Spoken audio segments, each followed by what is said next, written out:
সামনে পুজো এসছে, এর জন্য ঘর বাড়ি পরিষ্কার করছে। দেখো সবাই গাছগুলো লেবেল করে কাটছে।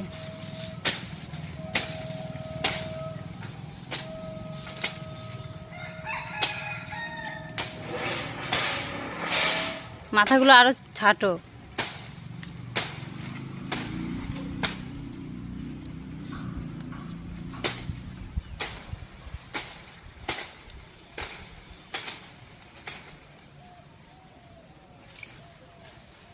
আপনার কাজ কিন্তু ভালো হচ্ছে না, মায়না কাটা যাবে।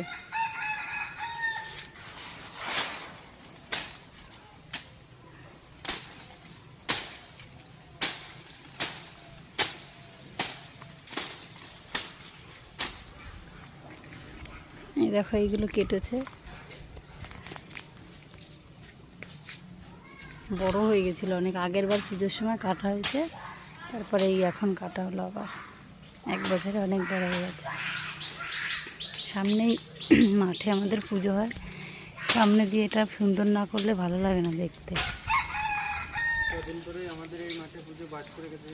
এই দেখো প্যান্ডেলের বাঁশ পড়ে গেছে, কয়েকদিন পরেই প্যান্ডেল শুরু হয়ে যাবে। কিন্তু কাদাতে, এই বৃষ্টিতে কাদা হয়ে মাঠটা নষ্ট হয়ে গেছে, সবাই খেলে খেলে নষ্ট করে দিয়েছে মাঠটা।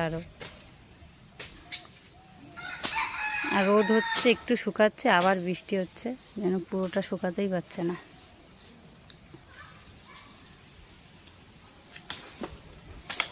এই দেখো আমাদের বাড়ি।